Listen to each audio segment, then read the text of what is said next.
नमस्कार प्रेक्षकांनो, मालिकेच्या आजच्या भागामध्ये आपल्याला असं बघायला मिळणार आहे, सावली विठ्ठलासमोर हात जोडून उभी असते. ती म्हणत असते, विठ्ठला आता तूच माझी मदत कर. मी काय करू?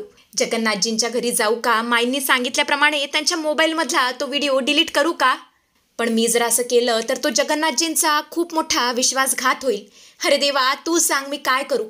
आणि तेवढंच मागून अमृता येते आणि तिच्या खांद्यावरती हात ठेवते. सावलीची तर अशी काही टरकलेली असते, कारण तिला भीती वाटत असते की अमृतांनी सगळं ऐकलं तर नसेल ना, तिला माझ्या गाण्याचं सत्य कळलं तर नसेल ना, असं सगळा विचार करत ती जरा भीतच मागे वळते. पण अमृताने काहीच ऐकलेलं नसतं. ती बोलते, सावली झालं गेलं ते विसरून जा, जास्त विचार करू नकोस. तेव्हा सावली बोलते, वहिनी जी गोष्ट घडून गेली आहे त्याचा विचार करायचा नसतो हे मला माहिती आहे, पण भविष्यात जे काही घडणार आहे त्याची काळजी तर वाटतेच ना वहिनी. तेव्हा अमृता बोलते, सावली अगं तुला कसली काळजी आहे मला सांग, मी तुझी मदत करते. तेव्हा सावली बोलते, वहिनी मला एक सांगा, जर तुम्हाला तुमच्या सासरच्यांच्या विरोधात जाऊन माहेरच्यांसाठी एखादी गोष्ट करायची वेळ आली तर तुम्ही काय कराल? तेव्हा अमृता बोलते, त्या गोष्टीमध्ये माझ्या सासरच्यांचं काही नुकसान नसेल आणि माझ्या माहेरच्यांसाठी ती गोष्ट अत्यंत गरजेची असेल तर ते मी करायला तयार होईन. आणि सावली मी तुला फक्त इतकं सांगेन, तुला जे योग्य वाटतं ना ते तू कर. आणि मला खात्री आहे कुणाचं नुकसान होईल असं तू अजिबात करणार नाहीस, असं अजिबात वागणार नाहीस. इकडे आपण पाहतो तर काय, ऐश्वर्या टेरेसवरती उभी असते. ती तिच्या माणसाला फोन करते आणि बोलते, हे बघ माझा नंबर ट्रेस तर होणार नाही ना? तेव्हा तो माणूस बोलतो, मॅम तुम्ही अजिबात टेन्शन घेऊ नका, आपला जसा प्लॅन ठरलाय ना अगदी तसंच होईल. आणि तेवढंच तिची नजर खाली पडते. ती पाहते तर काय, सावली बॅग घेऊन लपत छपत कुठेतरी जात असते. ती रिक्षात बसते आणि तिकडून निघून जाते. हे सगळं ऐश्वर्या पाहते.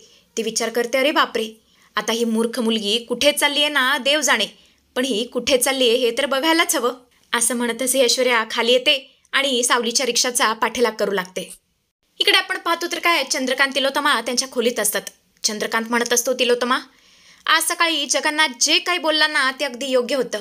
त्यांच्या पोरीला म्हणजे सावलीला या घरामध्ये सन्मानजनक वागणूक मिळतच नाही आणि कोणत्याही बापासाठी ही फार वाईट गोष्ट आहे. तेव्हा तिलोत्तमा बोलते, त्या मुलीला मी या घरामध्ये सहन सुद्धा करू शकत नाही आणि सन्मानजनक वागण्याची गोष्ट तर लांबचीच. आणि तिला जर माझा इतकाच प्रॉब्लेम असेल ना तर तिने स्वतःची बॅग पॅक करावी आणि माझं हे घर सोडून निघून जावं. माझ्या घरात राहण्याची तिला काही गरज नाहीये. तेव्हा चंद्रकांत बोलतो, तिलोत्तमा अगं तू अशी नाही आहेस, अगं तू फार चांगली आहेस. तू सरू मावशी आणि बबलूशी सुद्धा किती चांगलं वागतेस, मग त्याच पोरीबद्दल तुला इतका द्वेष का, इतका राग का? तेव्हा तिलोत्तमा बोलते, कारण त्या मुलीमुळे माझ्या सारंगच्या डोळ्यामध्ये अश्रू असतात. आणि मला एक सांगा, तुम्हाला आपल्या पोटच्या पोरापेक्षा ती मुलगी जास्त महत्त्वाची आहे का? आणि मला तर एक गोष्ट कळत नाहीये, त्या पोरीचा तुम्हाला काय इतका पुळकाय? तिने एवढी कसली जादू केली आहे तुमच्यावर? नाही, आज मी तिला जाब विचारणारच. जे काही खरं खोटं असेल ना ते समोरासमोर होऊनच जाऊ दे. असं म्हणत असते किचनमध्ये जाते सावलीला जाब विचारण्यासाठी. इकडे आपण पाहतो तर काय, सावली जगन्नाथच्या घरी पोहोचलेली असते. ती रिक्षावाल्याला पैसे देते आणि पैसे देऊन जगन्नाथच्या घरी निघून जाते. आणि बरोबर ऐश्वर्या तिला पाहते. ती मनातल्या मनात बोलते, अच्छा म्हणजे माझा संशय खरा होता तर. म्हणजे ही मुलगी तिच्या बॉसकडे आली आहे पुढची तिची स्क्रिप्ट घेण्यासाठी आणि हे सगळं सारंगला कळलंच पाहिजे. इकडे आपण पाहतो तर काय, सारंग अस्मीच्या घरी आलेला असतो पण घरी कोणीच नसतं. सारंग आता ते मोकळं घर बघून विचार करू लागतो, नक्की अस्मी काय करत असेल, कुठे असेल? तिने मला काल मेसेज केला, याचा अर्थ ती मला संपर्क करण्याचा प्रयत्न करते, पण ती माझ्यासमोर काय येत नाहीये, याचा अर्थ ती 100% कसल्या ना कसल्या अडचणीत आहे.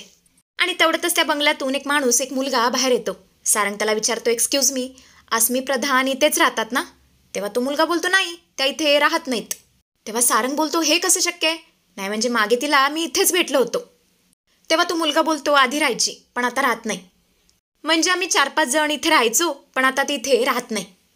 तुम्हाला माहिती आहे आम्ही फार मस्ती करायचो, फार मजा करायचो, पार्ट्या वगैरे करायचो. आणि हे सगळं ऐकून तर सारंगला खूप मोठा धक्काच बसतो. तो मनातल्या मनात विचार करतो, ही अस्मी केवढी सात्विक मुलगी होती आणि तिला तर पार्ट्या वगैरे अजिबात आवडत नव्हत्या. आणि अजून एक मला गोष्ट कळत नाहीये, ती इतक्या मोठ्या बिझनेसमॅनची मुलगी होती, मग 4-5 मुलांच्या सोबत ती शेअरिंगमध्ये कशी काय राहत होती? ही अस्मी नक्की कशी आहे ना तेच मला कळत नाहीये. माझं तर पूर्णपणे गोंधळ उडतोय. काय खोटं आहे काय खरं आहे हेच मला कळत नाहीये. पण यापुढे मी माझ्या स्वतःच्या डोळ्यांनी जे काही बघेन ना तेच खरं मानेन. आणि तेवढंच त्याला एका अननोन नंबरवरून मेसेज येतो. तर तो मेसेज असा असतो, जर तुला तुझ्या घरात असलेली ती मुलगी जगन्नाथने पेरली आहे हे सत्य तुझ्या डोळ्यांनी बघायचं असेल तर लवकरात लवकर जगन्नाथच्या घराच्या जवळ ये. इकडे आपण पाहतो तर काय, सावली जगन्नाथच्या घरात जाते. अलका तिला पाहते, खूप खुश होते, घट्ट अशी मिठी मारते आणि बोलते, सावली मला माहिती होतं तू नक्की येशील. ये बाळा आज चल. असं म्हणतच दोघेही तिला आतमध्ये घेऊन जातात. अलका बोलते, सावली तू काय घेणार, चहा सरबत? आणि अजून एक गोष्ट, आता तू आली आहेस ना मग जेवूनच जायचं. असं बोलून अलका किचनमध्ये निघून जाते. पण सावली मात्र खूपच टेन्शनमध्ये दिसत असते. जगन्नाथ बोलतो, सावली बेटा अगं काय झालं, तू कसल्या टेन्शनमध्ये आहेस का? नाही म्हणजे तू मला शेअर करू शकतेस. जन्मदाता नसलो तरी मी सुद्धा तुझा बापच आहे. तेवढंच तिथे अलका सुद्धा येते चहा घेऊन, पाणी घेऊन. तेव्हा सावली बोलते, तुम्ही माझ्याशी असं का वागलात? तुमच्या समाधानासाठी, तुमच्या सुखासाठी तुम्ही माझं आयुष्य पणाला का लावलं? माझं आयुष्य का बर्बाद केलं? तुम्हाला खरं सांगू का, मी तुमच्यावरती सगळ्यात जास्त विश्वास ठेवला होता, पण तुम्हीच माझा विश्वासघात केला. तेव्हा अलका बोलते, हे बघ सावली, आम्हाला मान्य आहे आम्ही चूक केली. तुला आम्हाला जी शिक्षा द्यायची आहे ती तू देऊ शकतेस. तेव्हा सावली बोलते, मी तुम्हाला काय शिक्षा देणार? उलट शिक्षा तर मला झाली आहे. अहो ज्या घरामध्ये मी सून म्हणून, एक बायको म्हणून गेली आहे ना, तिथे मला कधीच हक्क मिळणार नाहीत. अहो हक्क तर सोडाच, प्रेमसुद्धा कधीच मिळणार नाही. तेव्हा जगन्नाथ बोलतो, पोरी फक्त एकदा माझं ऐकून घे, त्यानंतर तू जे म्हणशील ते मी करायला तयार आहे. खरं तर या नाटकाची सुरुवात तुझ्याने आसमीपासून सुरू झाली, पण जसं जसं हे नाटक पुढे जाऊ लागलं ना, तसं आमच्या लक्षात आलं तू 100 नंबरी सोनं आहेस. आमचा तुझ्यासाठी लळा लागत गेला, तुझ्यावरती प्रेम होत गेलं. जितकं प्रेम आम्ही आमच्या सानिकावर करत होतो ना, तितकंच प्रेम आम्ही तुझ्यावरती करू लागलो.